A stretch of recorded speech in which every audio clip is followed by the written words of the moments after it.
depois os dois na sequência. Olá, Alexandre, Federação das Indústrias de São Paulo. Eu queria fazer uma proposição sobre um ponto específico da resolução, que é o artigo 2º, parágrafo 4º, que trata das indisponibilidades de dados, né? Eu acho que o Moretti colocou muito a evolução na rede telemétrica do ponto de vista da manutenção, dos novos postos, mas quem acompanha diariamente a rede telemétrica na CTMH e no dia a dia da operação sabe que são equipamentos sensíveis, que estão sujeitos a furtos, problemas de envio de dados, todo um problema de operacionalização das questões climáticas e outros. E também é sabido que só nos últimos dias, por exemplo, no mês de outubro, o Jaguari ficou quase 10 dias fora do ar, né? O posto lá de Valinhos também ficou alguns dias fora do ar, e isso evidentemente está melhorando. Acho que nós reconhecemos, é notória essa melhoria na rede telemétrica, mas o o parágrafo 4º do artigo 2º diz o seguinte: quando não seja possível realizar as medições, que ficaria valendo o estado anterior, né? Ou seja, se a gente estava em restrição, estava em alerta, né? E se isso ocorresse no mês de outubro, por exemplo, a gente ficaria quase 10 dias em restrição, com chuva na bacia, mas porque a regra diz que vale o estado anterior, a restrição estaria valendo. Então, a proposta que nós fazemos para tentar não deixar com que uma medida administrativa, vamos dizer, prejudique, seria que quando não houver dados da medição, que ficaria valendo o estado de alerta, até que volte a ter a data de medição, o cálculo seja refeito e a gente tenha o boletim emitido com o dado real. Então, essa é só uma proposição para que a gente avalie e não deixe que o problema operacional de medidor gere uma restrição que na prática não está ocorrendo, e com isso a proposta então é que volte para o estado de alerta caso não haja indisponibilidade de dados, seja de modo automático na rede telemétrica ou por medição presencial lá na régua. Só uma proposição, agradeço. Ok, próximo. Daniel, ela aqui, por favor, que ela tinha pedido primeiro. Na sequência, o senhor pode falar. Aqui à sua direita ali, ela? Isso. Fabiane Santiago, SAE Atibaia. A título de contribuição também, estamos todos aqui reunidos buscando colaborar com a crise hídrica que o Estado vive, né? Então, todo mundo aqui está abrindo mão, topando captar menos e discutindo uma resolução que vai impor restrições para todos nós que estamos aqui. Já tem muitos aqui que já estão fazendo a restrição naturalmente pela falta da água. Já tem gente aqui captando menos de 20%. Então a gente já está fazendo a restrição. E a gente entende também que São Paulo, a Sabesp, também está fazendo essa restrição com base, vinha sendo feito pelo GETAG, nessa análise diária, mensal, e aí as restrições. Mas quando se tem uma colocação meio geral aqui,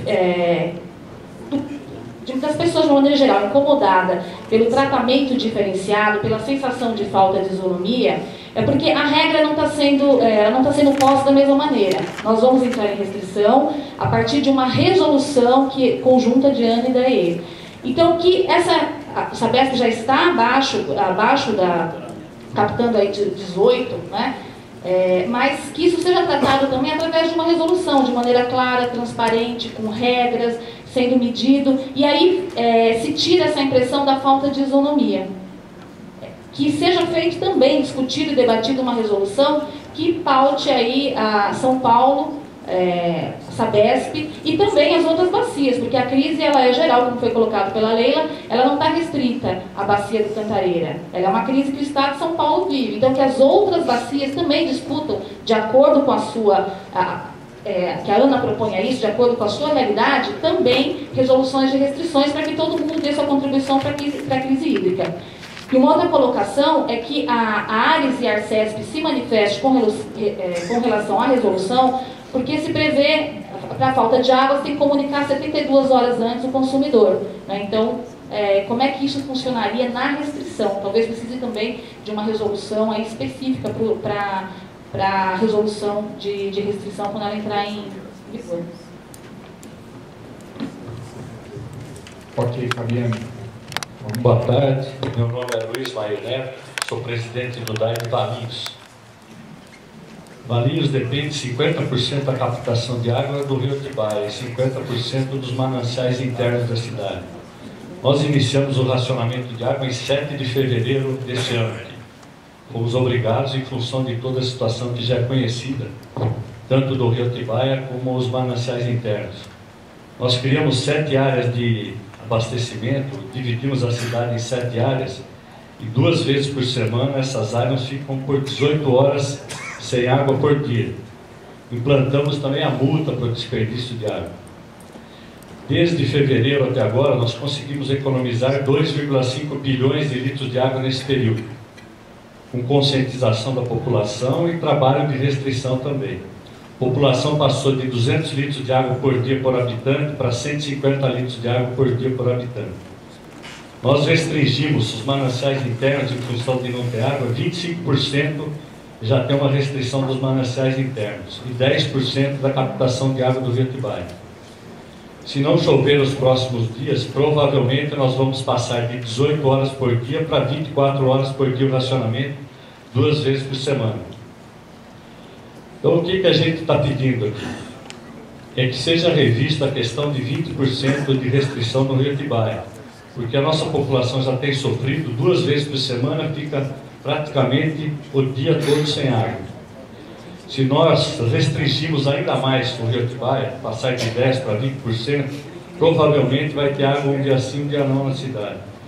Então, eu gostaria que vocês analisassem o conjunto da cidade como um todo, não só como o rio Atibaia também, porque nós temos contribuído, Valinhos tem feito a lição de casa, nós precisamos também que vocês nos ajudem nessa questão do rio Atibaia, ao invés de 20%, ser 10%. Isso seria uma situação que daria para ter um equilíbrio na cidade. Com os 20% vai ser muito difícil.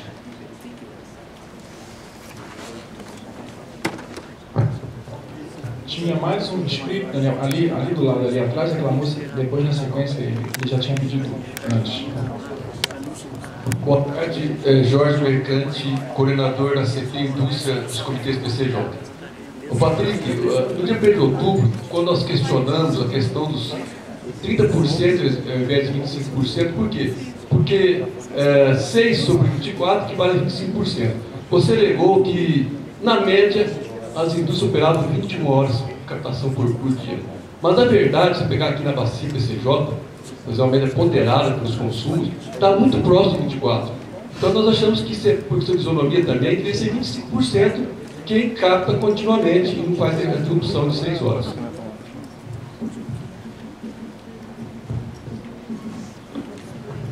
Ok. Tá. Tem mais uma pessoa lá em cima também que tinha pedido. Vamos aqui primeiro, Paulo Tínio, depois o senhor aí. Vamos lá, Paulo Tínio. Patrick, eu estou até trocando uma ideia aqui com o Moretti, mas a questão é a seguinte. O que a gente enxerga é o seguinte. Está se fixando uma regra de restrição. Há de se ter também uma regra clara, um critério da gestão da abertura e fechamento do sistema Cantareira. A gente sabe que o sistema Cantareira está crítico, né? Só que existe um critério, por exemplo, só existe quando há necessidade de abrir, a gente precisa ir lá pedir, gente, vamos abrir o sistema, vamos mandar mais água para o rio. Na hora de fechar, deu uma chuvinha, os órgãos gestores fazem o fechamento. Agora, não é levado em conta o tempo de trânsito, porque muitas vezes nós precisamos pedir para abrir, né? Ou se nós vamos ter uma regra de restrição, a gente quer também ter uma regra clara de liberação. Esse é um ponto que eu gostaria de falar. Uma outra coisa, estou aqui discutindo números, Patrick, com o Moretti. Eu acho que se vai se aplicar a isonomia, vamos sim discutir e fazer um ajuste de números. Talvez uma explicação desses valores, uma mesa redonda, por bacia, por rio, esclareça a questão. Tá?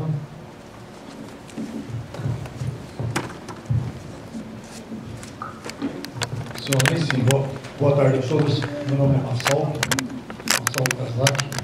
Sou morador de Jundiaí, voluntário socioambiental. Eu queria repetir novamente Bom, primeiro, antes, uma sugestão para as vazões de restrição alto Atibaia, captação de valinhos, seja de 4 para 6, para ajudar a cidade de Valinhos e adjacência. E o baixo Atibaia passar para 3, de 4 baixa para 3. Essa é uma sugestão pessoal. A questão também é necessária. Eu concordo, a Sabesp está fazendo um esforço tremendo ali para mandar menos do que a Lutor, só que tem um porém. Esse volume que está sendo enviado é volume morto. E graças ao documento fornecido pelo Ministério Público, DataOper, conhecido como DataOper, a configuração, a construção do sistema Cantareira dá nítida impressão que esse volume morto é para manter a vazão regularizada, mínima, para que não ocorresse mortandade de peixes, por exemplo, em Piracicaba. A vazão regularizada, por exemplo, no Jaguari, poderia ser, por exemplo, 5 metros cúbicos por segundo, ou um pouco menos. Para o Atibaia, totalizando Atibainha mais Cachoeira, mais ou menos 5 metros cúbicos por segundo também. Tá? Então há necessidade de ver esse documento, um memorial descritivo completo de como foi construído e como foi concebido o sistema Cantareira.